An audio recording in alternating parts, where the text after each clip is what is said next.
Shalom, shalom, boa tarde. Hoje é 26 de Tevet, 5.783, 19 de janeiro do ano de 2023. À tarde com a Torá, trazendo a paraxá semanal e as leituras diárias, né? Esta semana nós estamos com a paraxá Vayerá, que significa e eu apareci, dizendo o Eterno com referência ao seu diálogo com Moshe. E nesse diálogo, né, Deus estava dizendo que ele apareceu, né, aos patriarcas e matriarcas com o nome El Shaddai, né, o Todo-Poderoso. Mas pelo seu nome, Adonai, Havaye, que está ligado à misericórdia, à benevolência divina, ele não se fez conhecer, apesar que os patriarcas sabiam, mas não questionaram a Deus, não perguntaram a Deus, né? Enquanto que Moshe, ele perguntou, né? Então, Deus estava nesse diálogo com Moshe. Bem como também nós temos aí dentro desse aspecto, né? Moshe, que no bom sentido gritou com Deus, porque maltrataste esse povo, porque naquele momento Moshe não estava compreendendo o método de Deus para estar trabalhando com referência ao povo judeu que ainda estava escravo no Egito, ok? Então, nessa realidade aí, amados, né, nós temos os aprendizados para que nós possamos compreender realmente a maravilha que são as ações de Deus e o quanto que ele é de fato magnânimo. Não há outro Deus. Nada pode ser comparado a ele. Ele é o único Deus, o único Criador, o único Redentor, é o único Salvador. E dentro desse aspecto, é para que nós possamos de fato compreendermos que tudo, absolutamente tudo, sem exceção, está no controle de Deus. A única coisa que Deus não interfere no ser humano é o chamado livre-arbítrio. O poder de decisão. Isso ele concedeu ao ser humano. Então o ser humano ele tem o poder da decisão por causa do seu livre arbítrio. Então o ser humano é ele que decide se ele serve ou não a Deus. Se ele faz ou não faz a vontade de Deus. Se ele se dedica ao serviço divino ou não. Então esse livre arbítrio é Deus o interfere. No mais, nos 99,99%, Deus está absolutamente no controle de tudo, seja aquilo que é bom ou não. E é por isso que realmente nós estamos aí, né, cada dia mais, né, elevando a Hashem, as nossas preces em favor do Brasil e do povo brasileiro, diante aí de pessoas que estão aí no seu livre arbítrio e estão decidindo fazer mal, causar danos, né, ao próximo, ao ser humano, que esse é o objetivo do perverso, do iníquo, né? E é por isso que está escrito, né, que quando o justo reina, o povo se alegra. Quando o perverso reina, o povo geme, chora.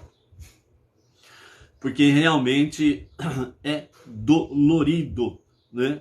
As dores não são fáceis. Então, por isso, elevando a Hashem o nosso clamor, as nossas preces, confiando que realmente Ele está no controle de tudo e que nós precisamos fazer a nossa parte, ou seja, trazer mais luz. Desculpa aí, gente. Cada noite de branco, de plantão, é um problema sério no dia seguinte, né?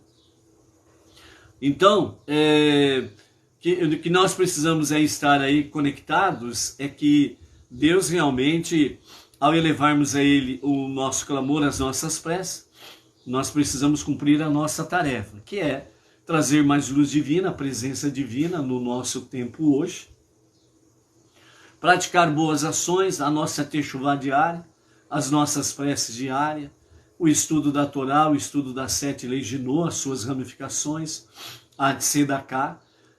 E dentro desse contexto todo, nós vamos rompendo as barreiras das trevas. A força do inimigo vai se tornando mais fraca. Então, lembrando que toda a batalha, ela é de fato uma batalha que se começa nos reinos celestiais, espirituais. Então, se nós temos consciência disso, e nós realmente assim o fazemos, então significa que a partir do momento em que nós entramos nas regiões celestiais através destas bases que acabamos de falar, e temos realmente, pela própria Torá, pelos ensinamentos dos mestres, os sábios, etc. e tal, e que nessa guerra espiritual, nós já começamos a travá-la nos campos espirituais, então isso significa que, de fato, a vitória é algo certo. Lembrando que, dentro desse aspecto, as trevas, elas estão ocultando tanto a presença divina, como também, né, as grandes bênçãos que Deus tem reservado. Nesse sentido, amados, nós não podemos deixar com que sejamos dominados por aquilo que os nossos olhos físicos, aquilo que os nossos olhos físicos contemplam.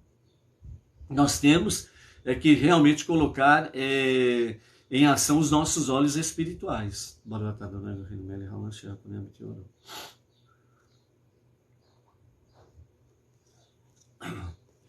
Então, por isso que as nossas preces nos últimos dias, alicerçados no livro de Salmos, nós temos aí preces que já cantam vitória antecipadamente. Todo exército, quando ele sai para a batalha, ele sai com a sua moral baixa, ele está enfadado ao fracasso. Mas todo exército que sai realmente para a batalha, mas realmente com seu grito de guerra, né, proclamando em alto bom som a vitória sobre o inimigo, ele está enfadado à vitória. Melhor dizendo, ele está realmente alicerçando a sua vitória na batalha.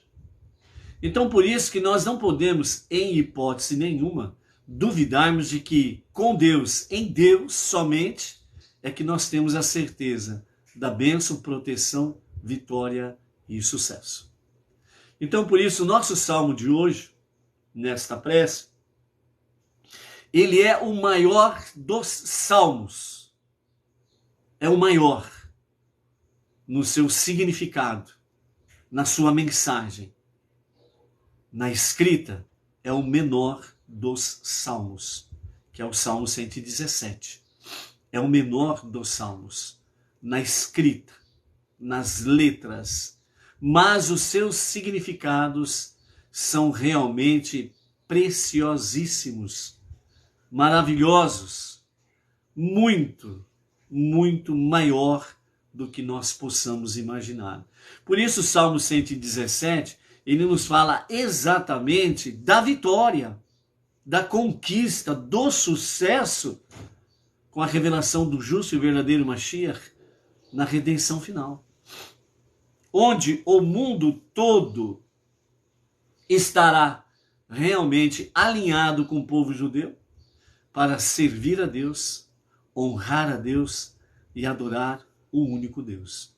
E é por isso que o Salmo 117 nos fala exatamente que esse é o tempo que prevalecerá o advento de Mashiach. Porque a partir do momento que o justo e o verdadeiro Mashiach se revelar, numa linguagem simples, a mesa vira.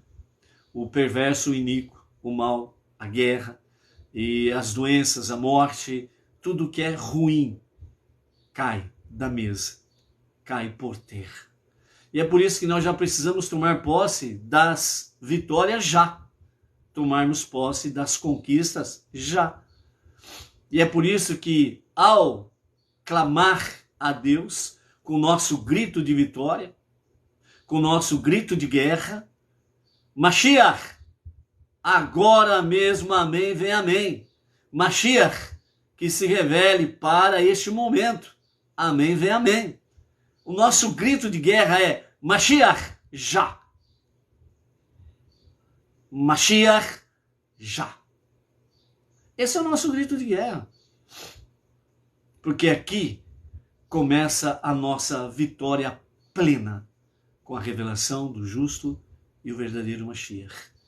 E é por isso que nós precisamos trazer essa atmosfera espiritual para o nosso Brasil e para o nosso povo brasileiro.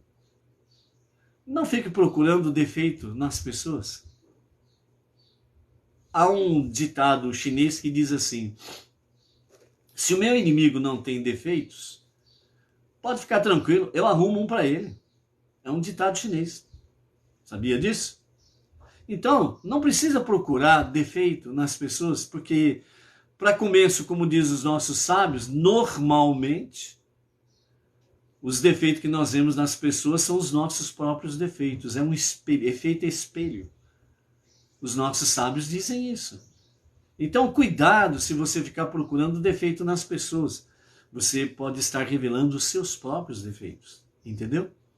Então, nesse sentido, amados, a nossa função, tarefa, a nossa luta, a nossa guerra, a nossa batalha, as nossas armas estão todas no campo espiritual. E não existe poder semelhante a este. O inimigo, ele pode rugir como um leão, procurando a vítima para estraçalhar, como diz o salmista em outro salmo. Não tem problema. Os leões lá na cova de Daniel não se calaram. Os leões que estão por aí, eles se calam diante daquele que traz consigo a luz divina, a presença divina, o poder de Deus junto com ele. Os leões se calam. Entendeu? Então, dentro desse aspecto, por que isso, por que aquilo? A pergunta não é essa. Por que está acontecendo assim e assado? Também não é essa a pergunta. A pergunta essencial é: por que eu estou reagindo dessa forma negativa? Se antecipadamente Deus, ele nos dá a palavra de proteção, vitória, conquista, sucesso. Por que eu não tomo posse disso? Porque se você olhar à sua volta, meu Deus, pode preparar um hospício, pode preparar um ótimo psiquiatra ou um psicanálise, porque você vai entrar em parafuso se você se deixar dominar por aquilo que você está vendo no mundo aí fora. Lembra dos últimos 3 anos?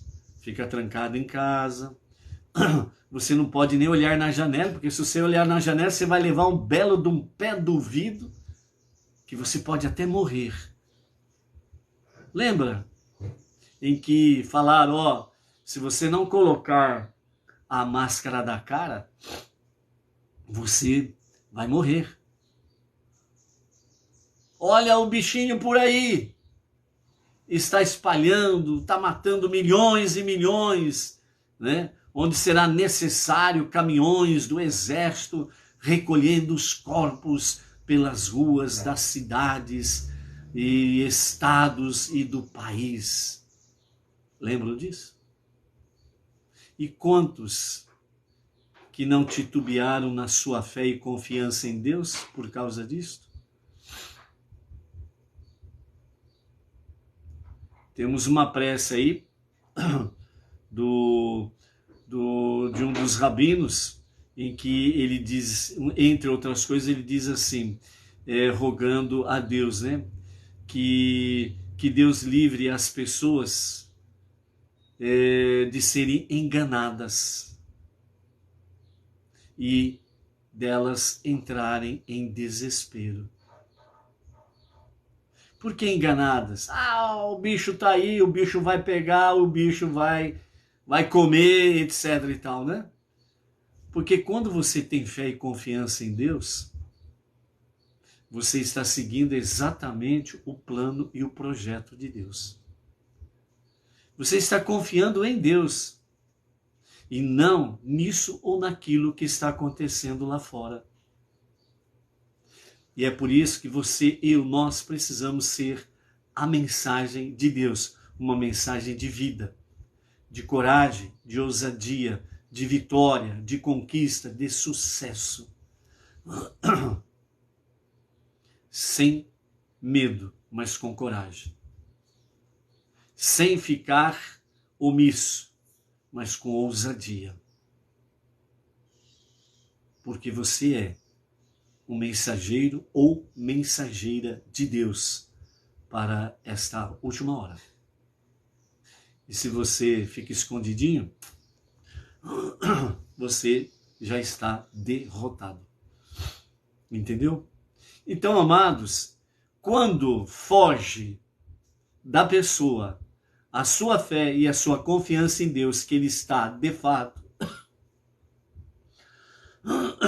no controle de tudo, quando lhe foge isso, aí fica ruim as coisas, não restam dúvida. Por isso o nosso Salmo 117 hoje é a nossa prece com o cântico de vitória, com o grito de guerra, Mashiach já, é para ter a certeza que a nossa fé, confiança e esperança não está naquilo que está acontecendo, mas naquilo que está exatamente inserido dentro de tudo que está acontecendo. Deus, suas bênçãos, sua proteção, o grito de vitória e a revelação para qualquer momento mesmo, amém, vem amém, de Mashiach. É isto. Então, por isso, a nossa prece para o povo brasileiro e para o nosso Brasil é, assim diz o Salmo 117. Louvai ao Eterno, ó vós todas as nações. Louvado seja ele por todos os povos, porque imensa é a sua constante bondade para conosco e para sempre durará sua fidelidade. Louvado seja o Eterno. Aleluia. Tome posse dessas promessas, destas bênçãos, e seja um verdadeiro farol de milha, um verdadeiro holofote de Deus, para brilhar em torno de você, para fazer com que as trevas cessem. A escuridão venha brilhar junto contigo, nesse holofote da mensagem divina. Amém, vem amém. Sejam estas bênçãos sobre ti, Baruch Hashem, ok? E sobre o nosso povo brasileiro, né? Tantas coisas acontecendo, as pessoas tem várias pessoas, por assim dizer, né? Que estão duvidando. Será que haverá dias melhores? Não olhe na promessa do homem, olhe na promessa de Deus. Aí sim, você tem certeza que sim, haverá dias melhores. Poderá ficar pior um pouco mais? Sim. Porque a escuridão, lembra, precisa atingir o seu ápice. As trevas precisam atingir o seu ápice. O perverso, ele precisa alcançar o seu ponto máximo. E aí, a luz brilhando. Que nem numa montanha russa, o perverso, a iniquidade, vão de montanha russa abaixo sem freio. Tenha certeza disso. Por quê? Como diz ali o Salmo 117. Porque durará para sempre a fidelidade de Deus. Nós não olhamos para o homem, nem suas promessas vãs. E também, como diz Salmos em outro lugar, né? Que nós não tenhamos esperança de salvação no homem, porque logo ele passará dessa, irá para a morada do silêncio e também cessará até os seus pensamentos, né? Mas não, aqueles que confiam em Hashem, aqueles que confiam no Eterno, são como os montes de Sião, que não se abalam, mas permanecem para sempre.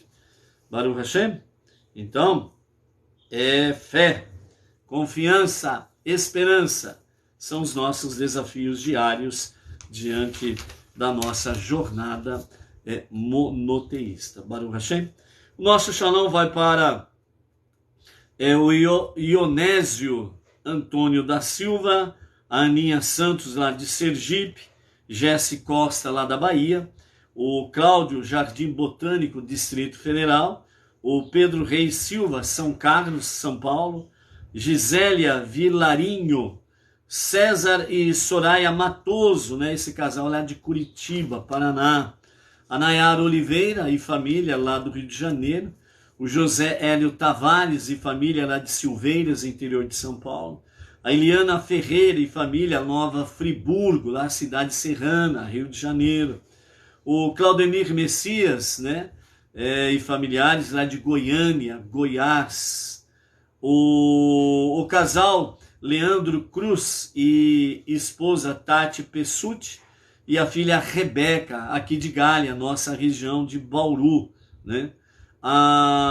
Também o casal Roseli e Hugo Carvalho, da cidade de São Francisco do Sul, Santa Catarina.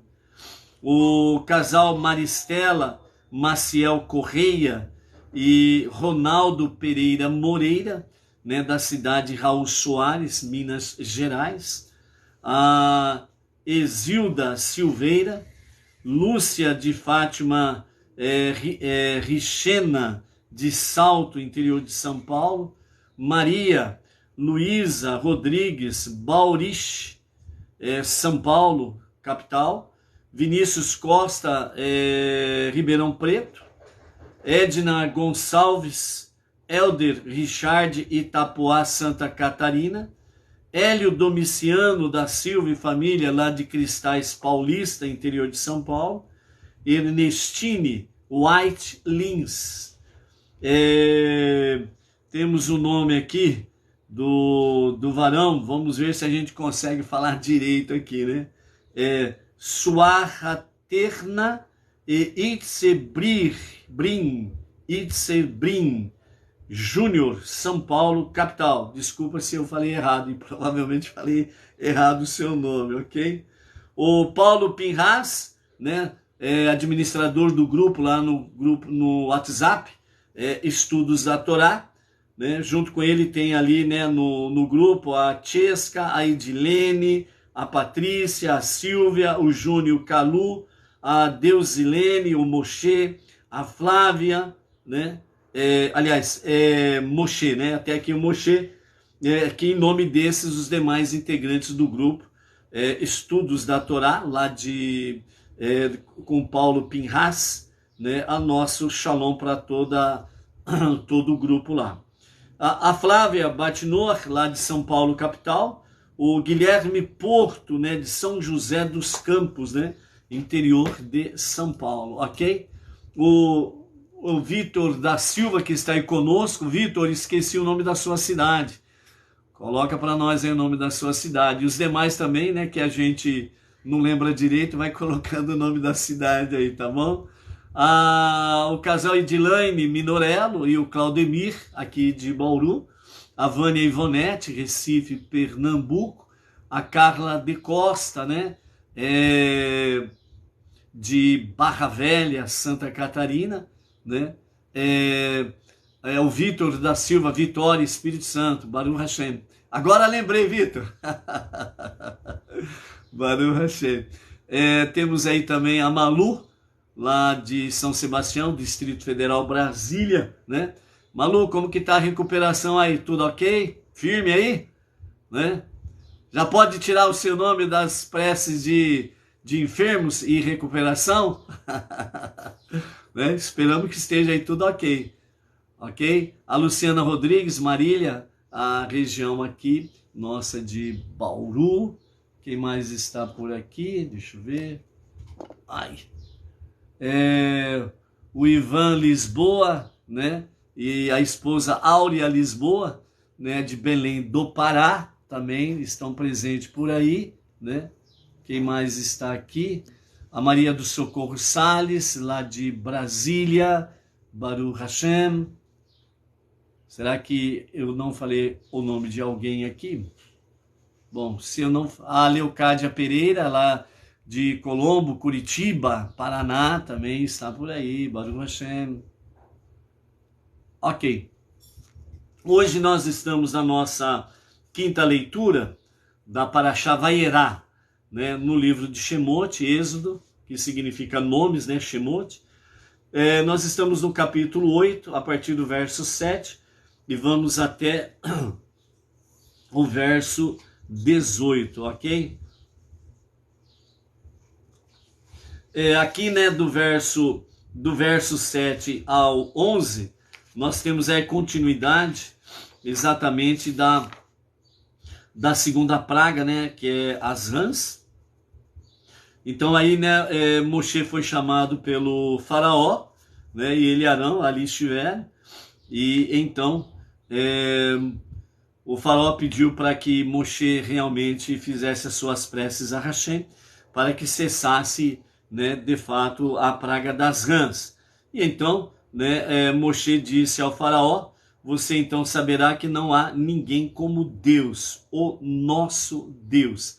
É interessante, né, amados, que realmente isso é muito bom, né? A gente ter essa questão, né? Deus, o nosso Deus, né? Isso é muito importante, a gente estar firmando essa realidade, né?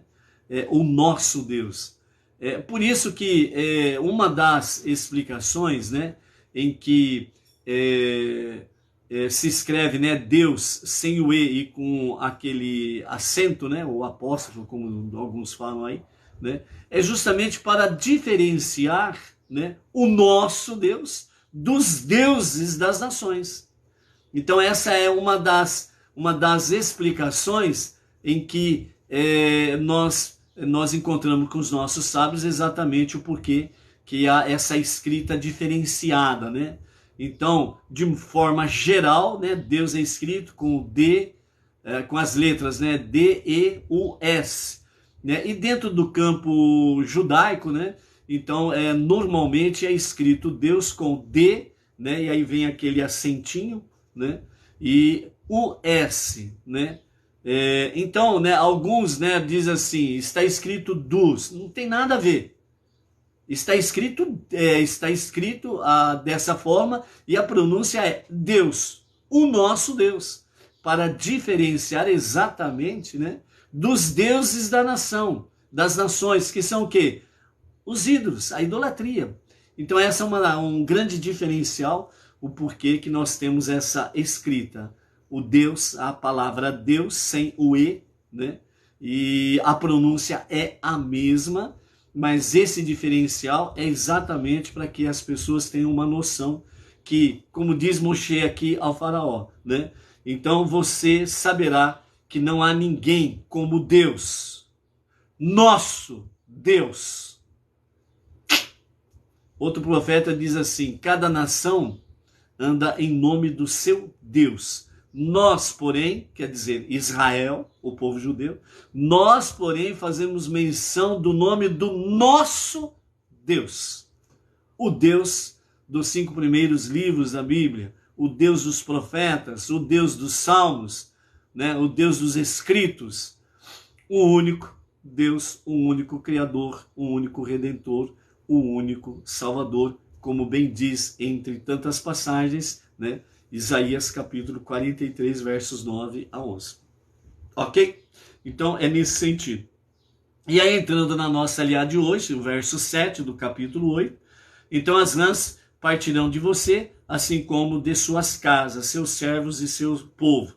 Elas permanecerão somente no Nilo, que é o habitat natural das rãs, ok? No caso específico lá no Egito. Então assim aconteceu e realmente, né, as rãs deixaram então as casas, os pátios, os campos, né, morreram, e o povo egípcio, né, fizeram a faxina, porque dentro das casas, nas ruas, etc. e tal, né, muitas milhares de rãs mortas. Então fizeram a faxina, juntaram, né, aqueles montes e mais montes de rãs mortas, e houve um cheiro terrível em todo o Egito, ok? Realmente para que o povo não esquecesse a praga das rãs, né? E então, né, o versículo 11 fala, né, o faraó viu que tinha havido um repouso, quer dizer, o coachar das rãs cessou. Já pensou aquele barulho no ouvido, 7 dias, 24 horas, barra 7, quer dizer, 24 horas por dia, durante 7 dias, uma semana inteira, né? Aquele coachar das rãs dia e noite. Se uma já perturba, imagine milhares e milhões o que foi para o faraó e todo o seu povo, né? Então houve repouso, e aí ele continua a endurecer o seu coração e não ouviu Moshe e Arão, né? Como Deus tinha confirmado para os seus emissários. O faraó não vai ouvir vocês, né? Então, Deus já sabia que o faraó, realmente um coração de um verdadeiro perverso, ok? Então é isso daí. Só para finalizarmos a questão da praga das rãs, imagine o faraó para falar com os seus secretariados, os seus ministros, na hora que ele abria a boca, a rã que estava dentro do estômago dele, ela coachava. Já pensou o faraó falando com os seus ministros para dar alguma ordem para eles? Em vez de ele falar, a rã é que cantava, né? Devia ser algo espetacular e assombroso ao mesmo tempo, ok? Então, a partir do verso 12 do capítulo 8, agora nós temos aqui até o versículo 15, né? De 12 a 15, a terceira praga, os piolhos, né? E depois, a partir do verso 16, para a nossa aliada de hoje, até o verso 18, nós temos aí, né, toda a preparação para a quarta praga, que vai ser os animais nocivos, né? Que vão trazer uma grande destruição em todo o Egito e no meio do povo egípcio, né? Dentro desse aspecto aqui, até essa terceira praga, os nossos mestres, né, Rashi comenta isso, essas pragas elas atingiram, né, o próprio povo judeu, essas 3 primeiras pragas. A partir da quarta praga, Deus começa a fazer uma distinção, né? Nós temos aí um dos profetas que diz assim: e novamente vereis a diferença daquele que serve a Deus e aquele que não serve a Deus. Se não me falha a memória, acho que é Malaquias, né? Então, novamente vereis, quer dizer, através da história bíblica e através da história contemporânea até os dias atuais, novamente vereis a diferença daqueles que servem e não servem a Deus, ok? Então, a água, né, você vai dizer assim, mas o povo judeu bebeu água potável, não tinha água para eles, não era sangue. Mas quando os egípcios foram para a terra de Goshen, toda tentativa de tomar posse da água judaica, né, ela virava sangue, certo? Os egípcios, né, viram que para o judeu a água era potável sempre. Então vamos beber na mesma caneca. Então um canudinho para cada um, né? E aí então eles bebiam água juntos. E aí a água que ia para, aliás, o líquido que ia para a boca do judeu era água potável. O líquido que ia para a boca do egípcio era sangue, né? Então o sangue ele esteve presente dentro da terra de Goshen. Ok? A partir do momento que os judeus começaram a vender água para os egípcios, que já era o começo da profecia que sairiam dali muito ricos, né? Porque foram 210 anos de escravidão, literalmente falando. Então eles seriam recompensados pelos seus trabalhos prestados, né, ao Egito e ao faraó. Então já começou aí realmente a reversão nesse sentido, né? Da pobreza para a riqueza, ok? E aí quando os egípcios compravam a água dos judeus, as águas continuavam sendo água potável. Então aí o egípcio ele podia tomar e matar a sua sede. E aí, né, como diz o outro, né, era a única água potável que tinha e os egípcios precisavam dela, paga, entendeu? É isso daí. Então, agora, né, nós vamos para a terceira praga, a praga dos piolhos, né? Então, capítulo 8, verso 12, então nos fala assim: Deus disse a Moshe: diga a Arão, impõe o seu cajado e golpeie o pó da terra. Ele transformar-se-á em piolho sobre todo o Egito. Eles fizeram isso. Arão estendeu sua mão com seu cajado e golpeou o pó da terra. Uma rastejante massa de piolhos apareceu sobre homem e animal. Através de todo o Egito, o pó tinha se transformado em piolhos. Os feiticeiros tentaram produzir piolhos com os seus encantamentos, com os seus feitiços, né? E as legiões demoníacas não conseguiram, né, transformar a terra, o pó da terra em piolho, né? Então, dessa forma, os piolhos atacaram todos os homens e animais, todo ser vivente ali no Egito. Então, os feiticeiros do faraó disseram para o faraó, é o dedo de Deus e não é magia, como até então eles defendiam essa tese, né? A tese dos mimimi, sabe? Aquela tese dos mimimi, aquela tese dos militantes, né? Querendo defender sempre a mentira como uma verdade, né? Mas aí chega um ponto que não tem mais como, porque a verdade, ela sempre vai prevalecer sobre a mentira, assim como a luz sempre vai prevalecer sobre a escuridão, as trevas. A bondade sempre vai prevalecer acima do mal. Não tem como mudar isto.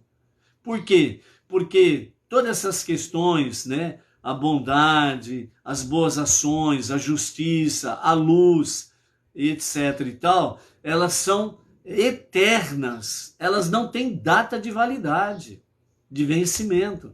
Enquanto que o mal e todas as suas ramificações têm data de validade de vencimento, tem o seu ponto final. Por isso, sempre, através da história bíblica e da história contemporânea, o mal, ele sempre chegou num ponto em que ele não ultrapassa, porque foi ali que Deus colocou um limite para ele, para o mal e os seus associados, os seus asseclas. Chegou naquele ponto, não adianta, a derrocada é morro abaixo, sem freio.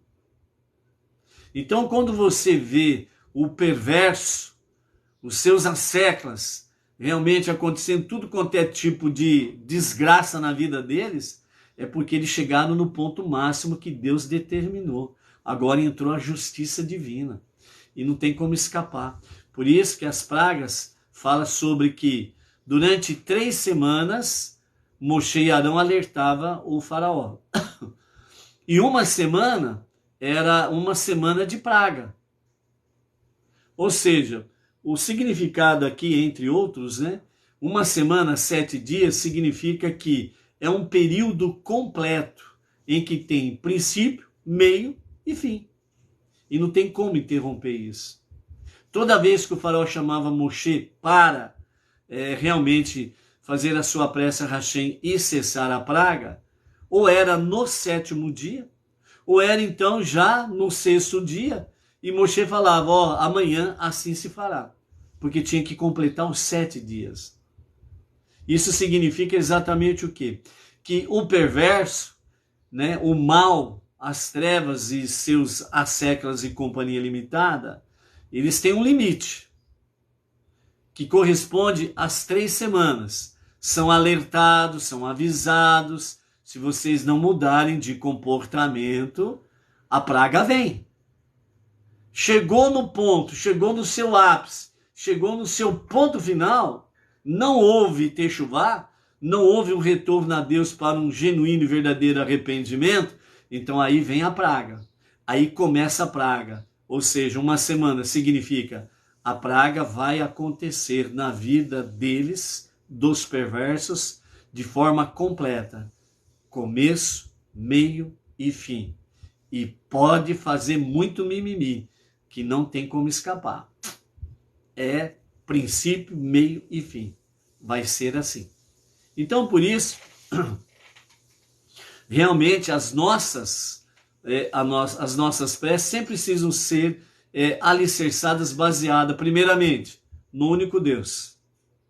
Segunda questão, você elevar a Deus o seu clamor, o seu pedido. O seu pedido é X. Então você fala abertamente, com sinceridade com Deus, o seu pedido. Terceiro ponto da sua prece, agradecer. Tomando posse da vitória e agradecendo a Deus que Ele já te confirma a vitória de forma antecipada. Ponto final, ok? Então, um outro aspecto que nós temos aqui é que os feiticeiros do faraó, né, com as suas magias, os seus demônios e companhia limitadas, não conseguiram fazer o mesmo que fizeram anteriormente, né? Das rãs, né? Da água se transformar em sangue, etc. e tal. Então, a partir desse momento, então, os feiticeiros falaram, é o dedo de Deus, não é magia. Por quê? Porque até um certo limite, os feiticeiros que mexem com o ocultismo e companhia limitada, junto com seus demônios, eles têm um poder dominador até certo ponto. Mas quando vem para as minúcias, que é o pó da terra, que aí representa exatamente aquilo que é muito pequeno, eles não têm domínio. E por isso os feiticeiros disseram, é o dedo de Deus, não é magia. Não é magia. Certo? Então, e a praga do piolho, uma outra característica que nós temos aqui, o piolho na realidade é um parasita. Nesse sentido, o parasita ele é uma consequência devido, por exemplo, uma falta de higiene. Então, todo ambiente que existe falta de higiene, um ambiente que é sujo, certo? Um ambiente que realmente a coisa é, como diz outro, né? A coisa é feia, certo? Então, o que significa? Então, os parasitas, entre eles o piolho, eles aparecem exatamente no ambiente deste, onde há falta de higiene. Então, o parasita, ele se sustenta com a ausência de higiene. Não havendo higiene, o parasita aparece, o piolho, ok? E dentro desse aspecto, o que nós temos para nós é que, realmente, se você não assumir a sua posição que Deus tem confiado a você, para ser um monoteísta com fundamento judaico e orientação rabínica, e ser emissário de Deus, emissária de Deus, e levar realmente aquelas 5 bases, né, que nós sempre falamos aqui, né? Não levar avante, não levar o conhecimento de Deus, da sua unidade, da sua unicidade. Se você não levar esta luz adiante, com as suas 5 bases, então os piolhos vão começar a se manifestar na tua vida. E como o piolho é um parasita minúsculo, como que você diferencia? Eu tenho piolho na minha vida? É só você começar a analisar. Quando você começa com essa questãozinha, né, dos mimimi. Mas o que tem de mais isso? Não tem nada de mais. Está escrito assim, mas não precisa ser exatamente assim. Tem a orientação rabínica, né, que fala isso, fala aquilo, mas não precisa ser exatamente assim. Eu posso servir a Deus trancado dentro da minha casa. Eu não preciso ir lá na sinagoga Benei Noach, eu não preciso ir lá na comunidade Benei Noach, eu não preciso ir lá na reunião familiar dos Benei Noach. Eu posso, em casa, servir a Deus. Já tem piolho nessa conversa. Já tem parasita aí. E você nem está se apercebendo. Então, o piolho, ele está formando a sua ninhada. Lembra daquele detalhe que a liberdade, você não perde de uma hora para outra, é um processo lento, constante. Quando as pessoas perdem a liberdade, tarde. O processo veio, não deu atenção, não prestou atenção nos sinais. Então é a mesma coisa, amados. A praga do piolho. Quando você começa com essas desculpas, eu não preciso fazer a prece hoje porque não sei o quê, estou atrasado, estou com muitos compromissos, né?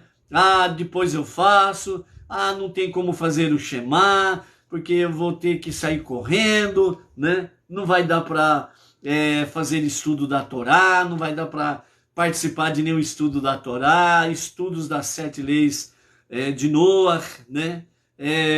Hoje eu posso fazer de Sedaká, né? Ou amanhã eu não faço, bom, eu fiz hoje, já valeu pro ano inteiro, não preciso fazer mais, entendeu? Os piolhos estão tomando conta e você nem está se apercebendo a ninhada de piolho que está se formando na tua vida, entendeu? Aí de repente bate na porta da tua casa, toque, toque, toque, e você abre a porta, pois não? É dia de acerto de contas. Mas como? Não, ainda não. Ixi, eu tenho uma vida inteira pela frente para viver. Hoje é acerto de contas. Mas espera aí, eu não vi nenhum sinal, eu não percebi nada.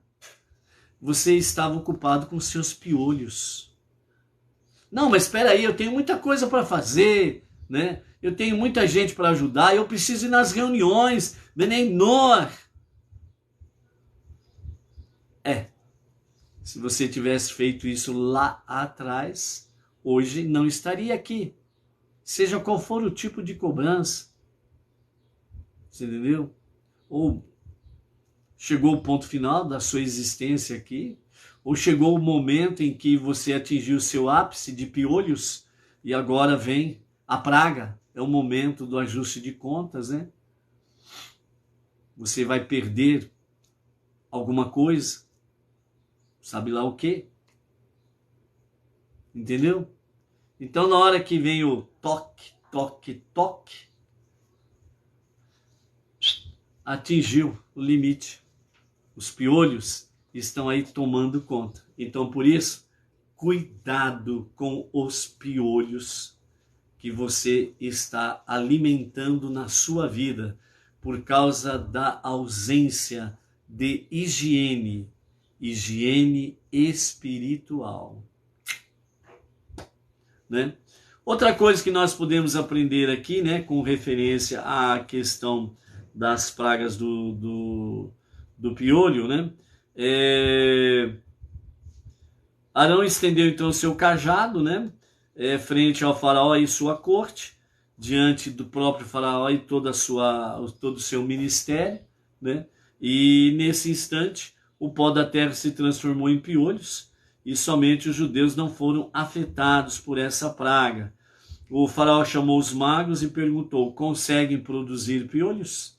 E os seus feiticeiros, magos e companhia limitada responderam ao faraó, né? Sinto muito, majestade, não podemos criar piolhos. Deveis crer que esta praga não é magia, mas ela é o dedo de Deus, o Deus dos hebreus que faz milagres.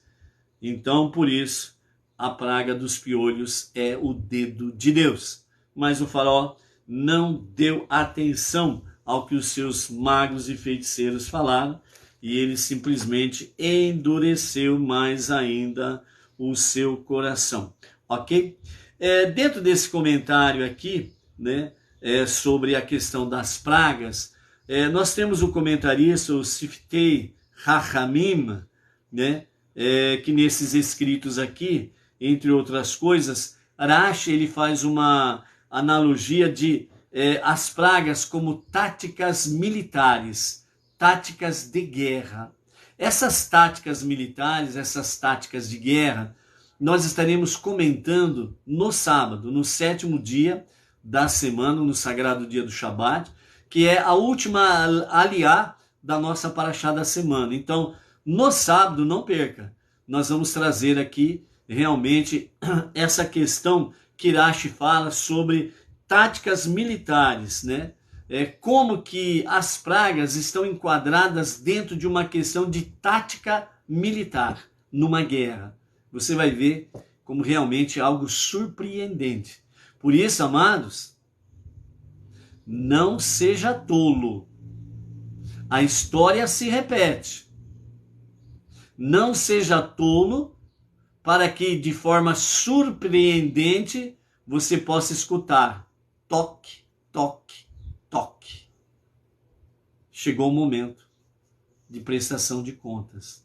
Não seja tolo, seja inteligente como é o nosso Pai Celestial, ok? Então é isso daí. Então,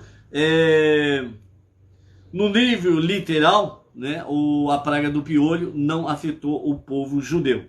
E os magos e os feiticeiros realmente falaram que era o dedo de Deus. Então os próprios magos e feiticeiros começaram, sem sombra de dúvidas, a reconhecer que as suas magias eram nada na presença do Deus dos hebreus, ok? Ou seja, dessa forma, eles estavam concluindo que Deus, somente Deus pode fazer estas maravilhas, ok? A partir do verso 16, nós temos aí a quarta praga, que são os animais nocivos, a preparação para isto. Então Deus disse a Moshe: levanta-te cedo pela manhã e se apresente ao faraó, quando ele sai para a água. Lembra que nós falamos lá por que o faraó ele toma banho no rio Nilo? Né? O faraó ou paró, no original é paró, né? É que ficou a forma popular conhecida como faraó, né? Mas no original é paró. Então, lembra lá do paró que vai ao rio Nilo para banhar-se toda manhã antes do nascer do sol, né? O faraó, o paró, ele se colocou como um deus, uma divindade. O rio Nilo como também uma divindade.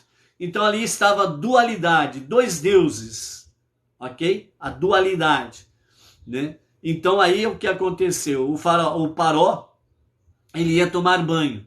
Como ele se intitulava um deus, ele não podia agir de uma forma humana diante de todo o seu ministério, seus conselheiros, seus mágicos, feiticeiros e companhia limitada e o povo. Então ele não podia comer, não podia se alimentar, ele não podia fazer as suas necessidades fisiológicas, porque ele é um Deus. Deus não tem estas coisas. Deus não precisa comer, não precisa beber nada, Deus não precisa fazer necessidades fisiológicas, né? Então o faraó ele se escondia para comer e beber diante de todos, aliás, escondendo-se de todos, né? E as suas necessidades fisiológicas ele deixava para fazer naquela madrugada, quando ele ia ao rio Nilo, para banhar-se, né, em comunhão com a outra divindade. E nessa dualidade, era um momento que o paró, ele, assim que ele mergulhava nas águas, né, do Nilo, então ele praticava as suas necessidades fisiológicas e ninguém via, ninguém percebia nada.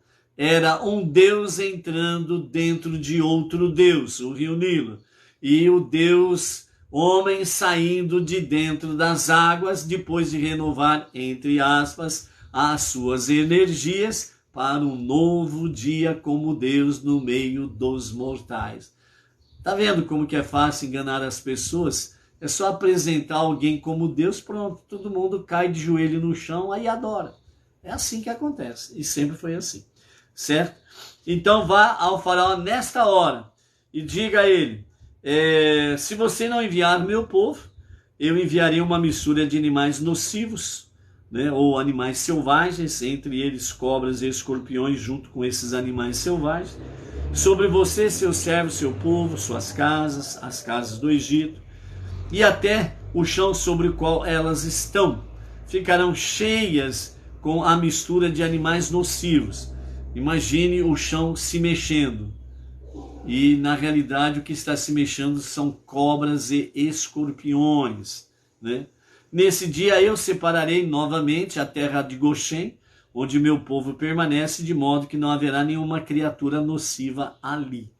Você então saberá que eu sou Deus e meus decretos mantêm-se aqui na terra, né?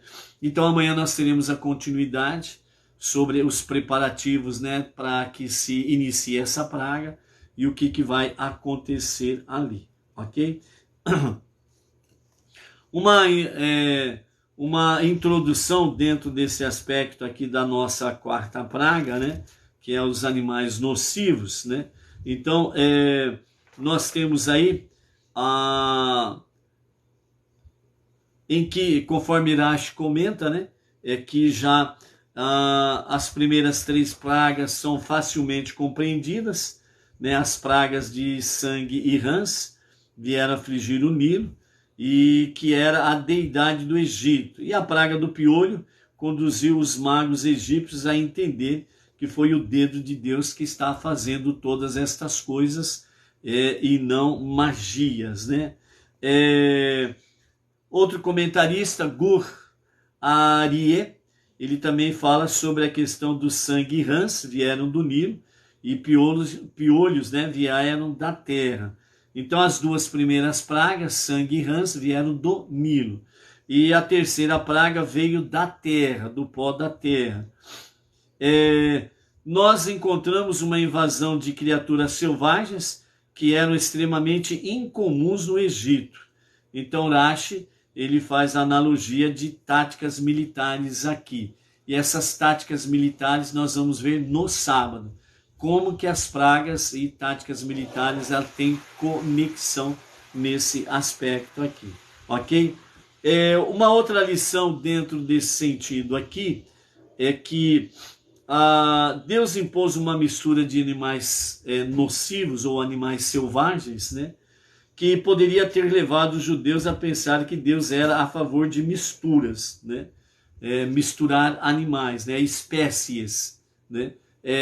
Mais para frente teremos a outorga da Torá, em que Deus ele fala de forma bem clara e fica registrado de fato na Torá por toda a eternidade que não se deve misturar espécies, né, de animais, plantas, etc, etc, certo? Cada um foi criado dentro da sua originalidade e é para se manter dentro desse aspecto, né? Então, ao mesmo tempo em que Deus enviou essa mistura de animais nocivos, selvagens e também de cobras e escorpiões, miraculosamente separou então a terra de Goshen, onde o povo do Eterno permanece, e de modo que não haverá nenhuma criatura nociva ali. Ou seja, nenhum animal selvagem, nenhuma cobra, nenhum escorpião esteve na terra de Goshen. Isso nos ensina que até mesmo quando um judeu sai para a vastidão do mundo, de valores misturados e limites obscuros, ele não deve chegar à conclusão de que Deus favorece esta mistura. Em vez disso, é a vontade divina que os judeus e os seus valores permaneçam distintos, separados do resto da humanidade. Então, vejam bem, aqui para um aprendizado nosso, ok? Todo judeu que está entre as nações e que por um descuido próprio dele, uma desatenção dele, falta de vigilância dele, e ele se deixou assimilar pelas nações, certo? Então, o que aconteceu? Ele aceitou as misturas. Ele aceitou fazer parte de uma alimentação e ações em que há misturas não aprovadas por Deus, em especial para o povo judeu. Comer carne de porco, por exemplo, né? Violar o Shabat. Pode, o que tem? Não tem nada demais, né? Ou seja, a criação de piolhos ali está bem avançada, certo? Então aqui o aprendizado é que seja o judeu aonde ele estiver, e seja a forma que ele estiver vivendo o seu espiritual, por mais baixo que seja, a mensagem divina de não mistura é uma realidade.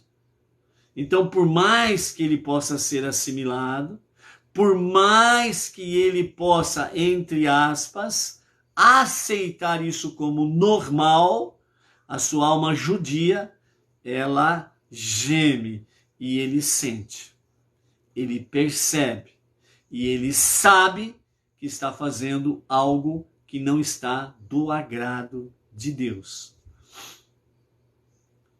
Vai ter o seu momento de retorno, né? E aí vem realmente a verdadeira techuvá, o retorno a Deus para um verdadeiro e genuíno arrependimento, e é restabelecido, né, na sua dimensão espiritual, diante de Deus e diante do seu próprio povo, né?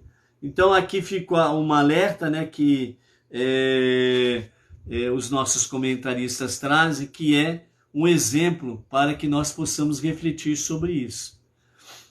Como nós, Benei Noach, somos não-judeus dentre as nações, nós trazemos conosco muitas misturas para a nossa vida monoteísta com fundamento judaico e orientação rabínica. Nós trazemos muitas misturas. Então nós temos muito aquela famosa questão. O que tem? Não tem nada demais. Pode isso, pode aquilo, pode assim, pode assado, pode ser torrado também, não tem problema. Então nós trazemos muitas misturas, e é por isso que o Pirkei Avot, que é o conselho dos nossos pais, é para que nós realmente decidamos a nossa jornada monoteísta. Então por isso que fala, procure um rabino e sigam. Não está dizendo para você procurar vários rabinos e seguir todos eles. Como que você vai seguir todos eles?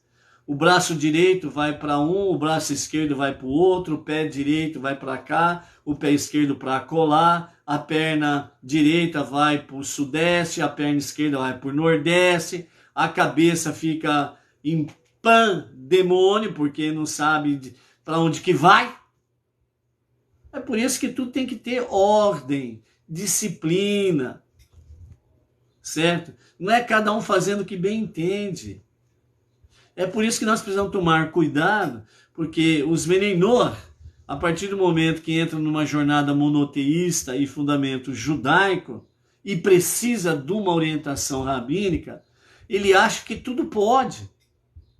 Ele pode ir com o rabino desde a letra A até a letra Z, ou desde Aleph até a letra Tav, ou Tal. Então ele acha que pode seguir os rabinos de todo o alfabeto. E não é assim. Precisa ter ordem, disciplina. Então quem é o teu mestre? O nosso mestre é o Rav Yaakov Geranstad, a liderança do movimento Benei Noach Brasil. Então, a nossa direção é estar afinado com ele. O nosso cuidado, o nosso zelo é estar realmente participando dos seus estudos. Por isso que no YouTube tem o canal do Rav Yaakov Geranstad, que tem ali dezenas, centenas de estudos, para realmente você, se você o tem como seu mestre, certo? O seu orientador, você vai seguir lá. Agora você pega aí, né? Rabino de tudo quanto é segmento. São vários segmentos dentro do judaísmo. Certo? Então, o nosso segmento é o Rabad, ortodoxo, com o nosso rabino Yaakov Geranstad, emissário do nosso Rebbe Menachem Mendel. Então nós não ficamos aí atrás, né, com todo o devido respeito, data vênia, né, com todo o devido respeito a todos os rabinos, mas cada um tem uma linha, cada um tem um estilo, certo? Então por isso você não pode ficar aí dentro desse campo. Então, dentro desse aspecto, nós temos essa mensagem sobre a mistura dos animais selvagens, né? Você não pode, o judeu literalmente falando, não pode aceitar a mistura de animais selvagens no seu interior, entendeu? E nós, como Beneinua, nós também temos que ter a mesma preocupação, né? Nós não podemos adentrar aí dentro dessa questão de mistura de animais selvagens. E por isso, entre outras coisas, né, o faraó não fez caso das advertências, começou uma nova praga que nós vamos ver amanhã, né, de forma mais literal, e essa praga foi de fato aterradora, foi terrível, pior do que filme de terror, né? Se alguém tem medo de filme de terror aí, por exemplo, né, então é pior do que filme de terror. Apesar que hoje em dia, né, filme de terror já virou piada também, né? Agora, para finalizarmos, o nosso Rebbe Menachem Mendel, ele traz para nós uma reflexão mais sucinta, né, sobre o piolho, né? Então ele nos fala, o piolho é um parasita, ele vive nos animais e nas pessoas sem contribuir em nada em suas vidas, né? Então o parasita, ele não ajuda absolutamente nada, ele só suga. Ele vai sugando o sangue, vai sugando a vida da pessoa. É, portanto, né, uma metáfora, né, dentro desse aspecto, é uma metáfora do mal. Então, os piolhos é uma metáfora do mal. A maldade se desenvolve absorvendo a força vital da santidade, em vez de existir por seus próprios méritos. Então, novamente, nós temos aí aquela questão.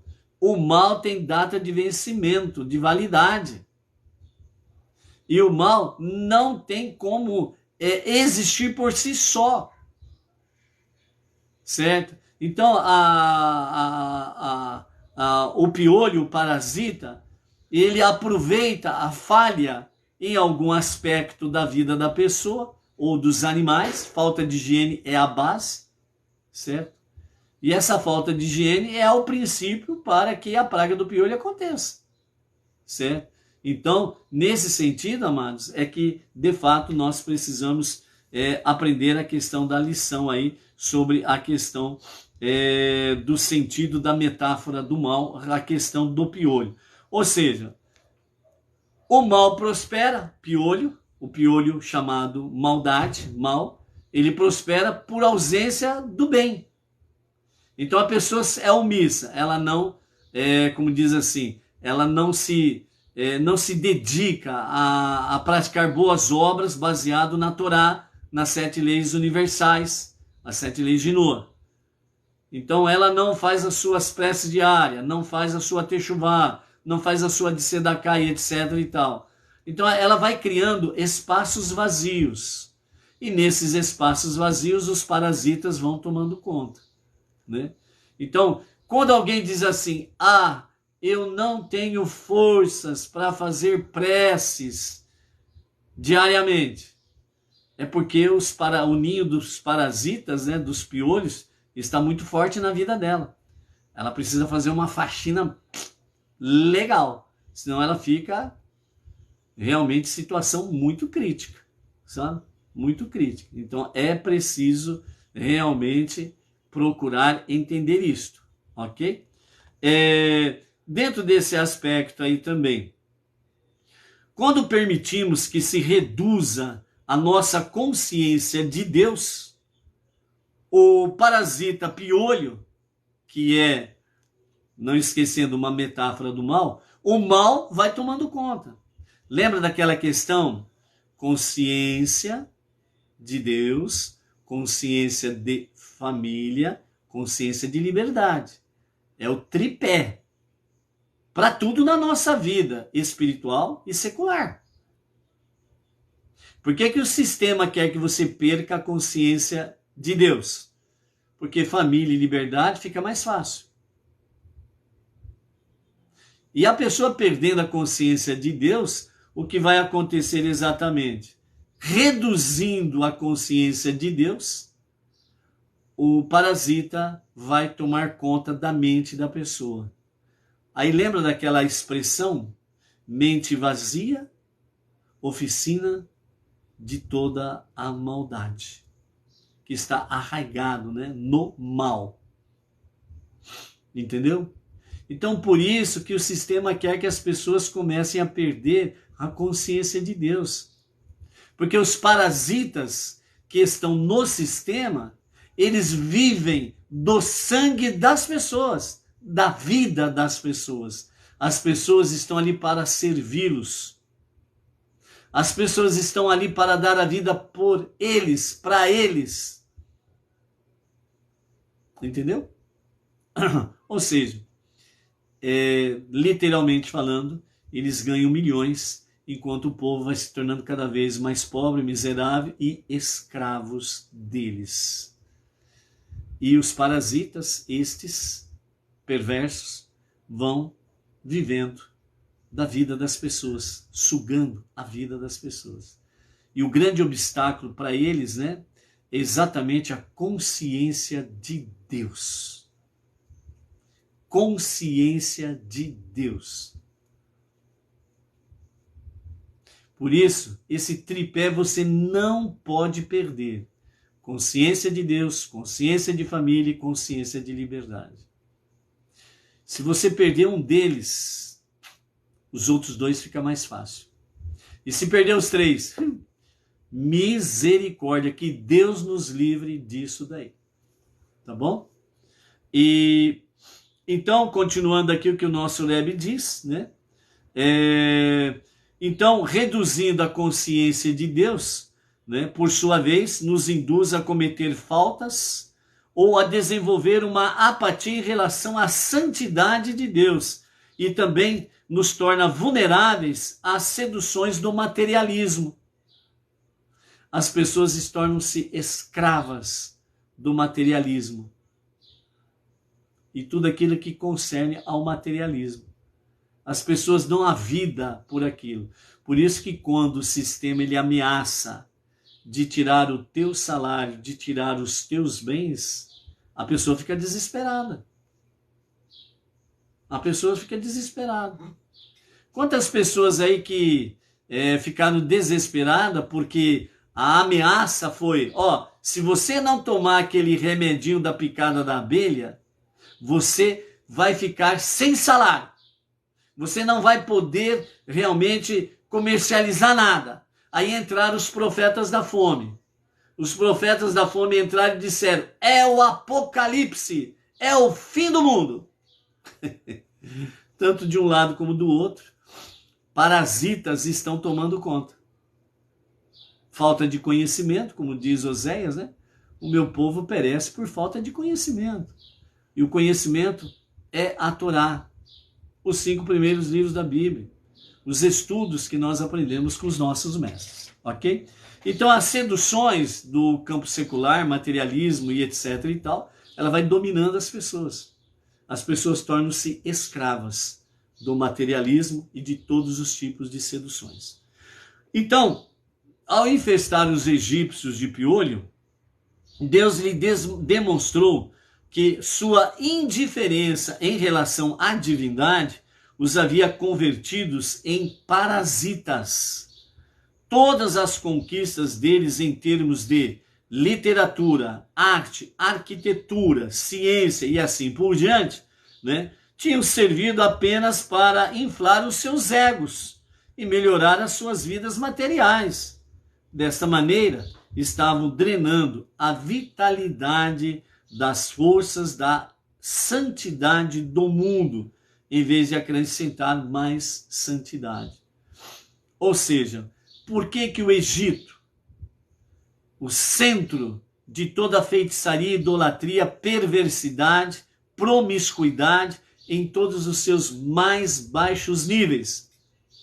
Porque se tornaram parasitas espirituais, não deram o devido valor à divindade de Deus, não deram o devido valor à santidade de Deus e o mundo que ele criou, onde nós precisamos trazer mais santidade, mais luz, mais presença divina. Então, havendo a ausência disto, os parasitas tomam conta. Então, não adianta nada você, por exemplo, né, falar, o governante X é perverso, é corrupto, é sem vergonha e companhia limitada. Não adianta você falar isso. Não adianta você se revoltar contra isso. A pergunta é, o que eu estou fazendo para que essas forças negativas sejam vencidas? O que eu estou fazendo para que realmente as faíscas de santidade de Deus que estão presentes nesse tempo presente, o que eu estou fazendo para que elas possam brilhar a santidade de Deus, as suas faíscas de santidade de Deus? O que eu estou fazendo para mudar essa história? Entendeu? O que eu estou fazendo? É uma questão de vivermos a santidade de Deus no nosso dia a dia, com o nosso tripé: consciência de Deus, consciência de família, consciência de liberdade, e alimentando as nossas 5 bases de alicerce da nossa vida espiritual: Techuvá, retorno a Deus para um sincero e verdadeiro arrependimento; Tefilot, preces diárias; estudo da Torá, estudo das 7 leis de Noah e a Tzedakah. É assim que nós vencemos os parasitas. A partir do momento que você sabe que eles têm data de validade, eles têm data de vencimento,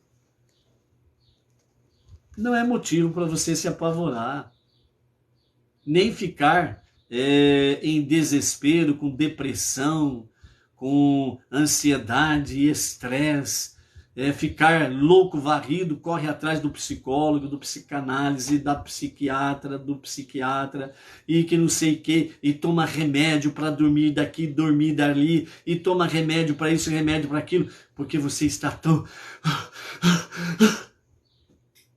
ausência de fé, confiança e esperança em Deus. É o nosso desafio diário, amados. É isso que nos faz vivos. É isso que nos faz seres humanos. É isso que nos faz reconhecer o quanto que nós dependemos de Deus. O quanto que nós precisamos nos ligarmos a Deus e confiar mais em Deus. Tudo está sob o seu controle. Assim disse Deus: o meu povo na terra de Goshen, farei distinção entre eles e vós, ó parasitas. E as pragas que vão alcançar vocês, parasitas, não alcançarão o meu povo. Sejamos literalmente povo de Deus, povo de Hashem, ombro a ombro com o nosso irmão mais velho, o povo judeu, sempre preocupados em cumprirmos as nossas missões que temos no nosso dia a dia, mas a nossa tarefa suprema, que é transformar este mundo para ser a moradia de Deus. Ponto.